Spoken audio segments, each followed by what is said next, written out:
Broad peak पर बर्फानी तोदा गिरने से लापता 10 को पहमाओं में से 2 की लाशें मिल गईं। दीगर को पहमाओं की तलाश के लिए सर्च ऑपरेशन जारी। हादसे में 5 नेपाली, 1 पाकिस्तानी, 1 चीनी, 1 अमरीकी को पहमा लापता हैं।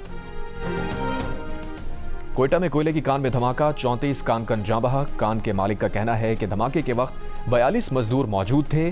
धमाका मीथेन गैस के बाइस हुआ। 8 दीगर मजदूरों की तलाश जारी। वज़ीर आला बलूचिस्तान सरफराज बुगटी ने वाक़े की रिपोर्ट तलब कर ली। कहा, गफलत या कोताही साबित हुई तो जिम्मेदारान के खिलाफ कार्रवाई होगी। बोर्ड ऑफ पीस ने गजा में हमास के गैर मुसल्लह होने का मुआहिदा कर लिया। अमरीका के सदर ट्रंप का बयान, कहा जैसे ही हमास को गैर मुसल्लह करने का अमल मुकम्मल होगा इसराइली अफवाज गजा से वापस चली जाएंगी। बैनुल-अक़वामी इस्तेहकाम फोर्स फ़लस्तीनी पुलिस के साथ मिलकर गजा की जिम्मेदारी संभालेगी। हमास का कहना है कि उम्मीद है सालिस और बोर्ड ऑफ पीस इसराइल को मुआहिदे का पाबंद बनाएंगे।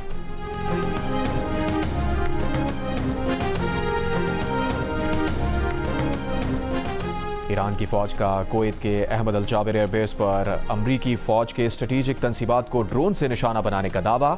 कहा, कशम जजीरे में रिहायशी इमारत पर अमरीकी हमले के जवाब में अमरीकी लड़ाका तैयारों के हैंगर्स, सैटेलाइट मवासलाती निज़ाम, आलात के गोदामों को निशाना बनाया।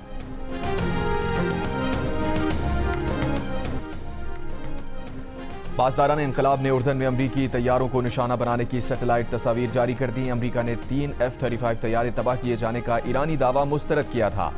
पासदारान इनकलाब ने तस्वीर जारी करके कहा कि अमरीका सेंसरशिप खत्म करे और दुनिया को दुरुस्त मालूमात दे। कुवैत में अमरीकी अड्डे पर ड्रोन, हैंगर्स और तेल के डिपो तबाह करने का दावा। बहरीन में भी अमरीकी फौजी अड्डे निशाना।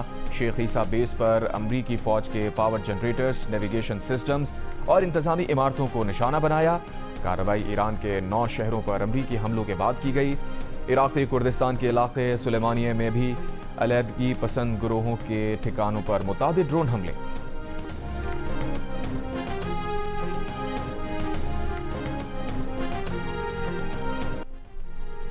ईरानी पार्लियामेंट के स्पीकर बाकिर गालिबाफ का कहना है कि अमरीका की ये आदत बन गई है कि मैदान जंग में जब अमरीका को ज़रब लगती है तो वो ईरान के बेगुनाह शहरियों का खून बहाता है।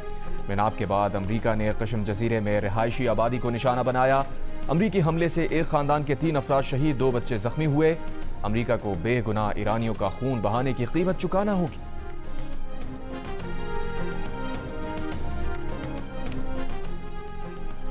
सऊदी अरब ने जहाज रानी के तहफ़्फ़ुज़ के लिए बहरी दिफाई इत्तेहाद कायम कर लिया। सऊदी अरब ने 13 दीगर ममालिक के साथ बहरी दिफाई इत्तेहाद कायम किया।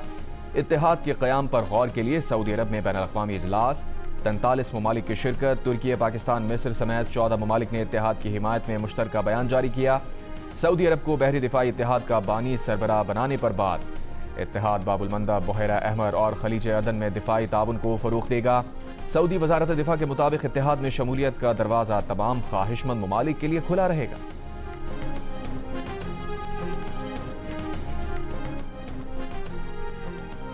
वज़ीर पेट्रोलियम और चेयरमैन ओगरा ने सेनेट की पेट्रोलियम कमेटी को बताया है कि पेट्रोल और डीजल की कीमतें खान तेल की बुनियाद पर नहीं, सिंगापुर की मार्केट में पेट्रोल और डीजल की कीमत के मुताबिक तय होती हैं।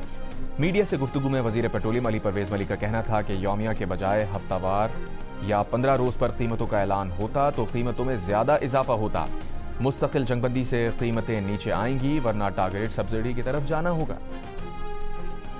ये सिस्टम जिसके अंदर हम रह रहे हैं ये कोलैप्स कर चुका है। आप माने ना माने, मैं आज भी कहूँगा जमहूरियत हम सब चाहते हैं और मैं उसका सबसे बड़ा सपोर्टर हूँ और रहूँगा। अंदर भी तो 3, 4, 5 किस्म के निज़ाम है, खाली एक निज़ाम तो मौजूद नहीं है। आपको एडमिनिस्ट्रेटिव यूनिट्स, सूबे, उसको जो मर्जी नाम दे दें, उसको लेके जाना पड़ेगा अवाम की सतह पर।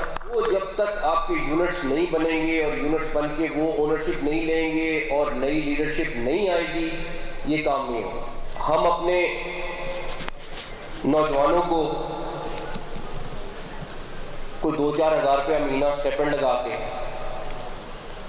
या टैबलेट्स दे के खुश कर लेंगे, नहीं।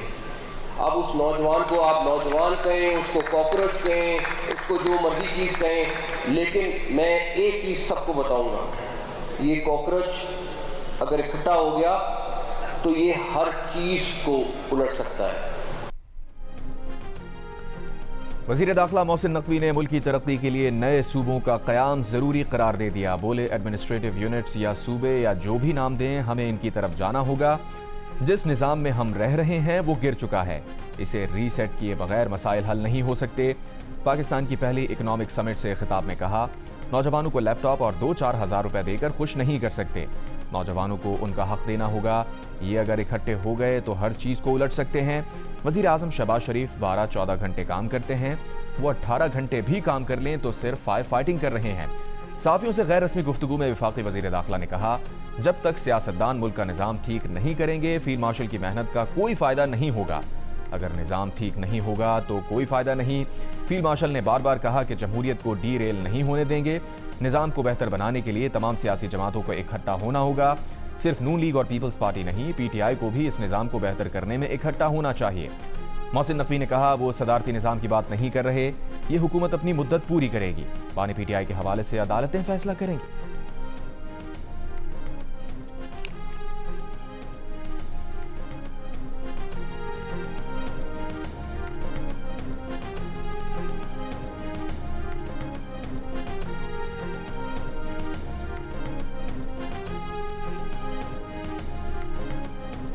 पाकिस्तान की पहली इकोनॉमिक समिट 2026 के शुरा ने इंतजामी यूनिट बनाना ही बुनियादी मसाइल का हल करार दे दिया।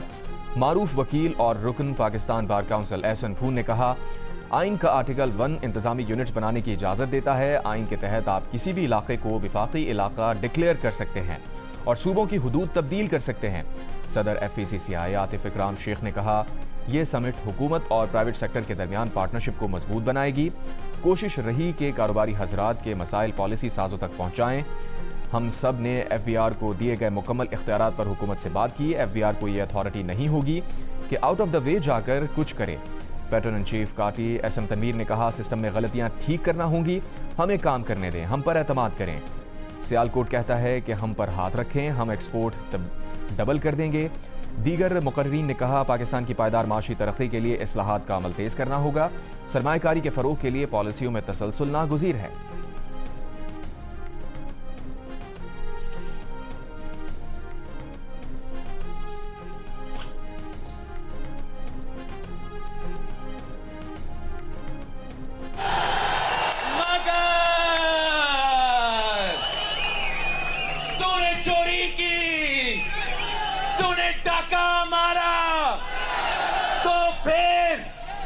लिख लो, गारंटी मेरा ले लो, तेरा वफाकी हुकूमत का उल्टी गिनती तब से शुरू हो जाए। तूने मेरे मैंडेट चोरी किया, तूने मेरे मैंडेट चोरी किया, मैं आपके तख्त के लिए आ जाऊंगा। इलेक्शन कमीशन जैसे रियासती इदारों को फैसला करना पड़ेगा कि क्या कौमी मुफाद ज्यादा अहमियत रखती है या नून लीग का मुफाद। अगर आज़ाद कश्मीर इलेक्शन पर डाका डाला तो वफाकी हुकूमत की उल्टी गिनती शुरू हो जाएगी। बिलावल भुट्टो जरदारी की धमकी। साथ ही यकीन भी दिलाया कि अगर आज़ाद कश्मीर में साफ शफाफ इलेक्शन करा दिए तो वफाकी हुकूमत कोई मसला नहीं होगा। कहा, अगर उनका मैंडेट चोरी किया गया तो पीपल्स पार्टी आपके तख्त के लिए आ जाएगी। मुजफ्फराबाद में जलसे से खिताब करते हुए कहा, इलेक्शन कमीशन जैसे रियासती इदारों को फैसला करना होगा कि आपके लिए कौमी मफाद ज़्यादा अहम है या नून लीग का मफाद। क्या आप चाहते हैं कि मीरपुर और मुजफ्फराबाद में भी पीपल्स पार्टी के कारकुन एहतजाज करें? पीपल्स पार्टी के चेयरमैन ने PTI की तरफ भी हाथ बढ़ा दिया। कहा, बॉयकॉट की सियासत छोड़ें, इलेक्शन लड़ें और हर जमात जो धांधली से तंग है उनका साथ दें। बिलावल ने धांधली के खिलाफ कारकुनों से नारे भी लगवा दिए। नए सूबों या इंतजामी यूनिट से मुताल्लिक बात होनी चाहिए। वज़ीर मुमलिकत बराए दाखिला तलाल चौधरी की जियो न्यूज़ के प्रोग्राम आज शाहजेब खानजादा के साथ में गुफ्तगू। कहा, 18वीं तरमीम के बाद पंजाब के अलावा बाकी सूबों ने मायूस किया। सिस्टम में बेहतरी की बहुत गुंजाइश है जिसके लिए इंतजामी तब्दीलियाँ करनी चाहिए। मोहसिन नकवी के बयान का ये मतलब नहीं कि सब कुछ लपेटा जाएगा।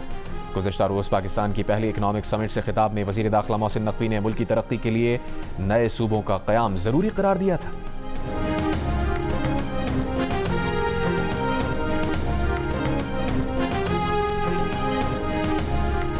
एडमिनिस्ट्रेटिव यूनिट्स की बात आगे ना ही बढ़ाएं तो अच्छा होगा।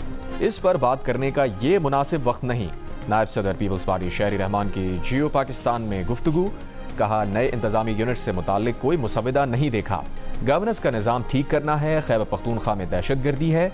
सियासी सूरत हाल भी संगीन है।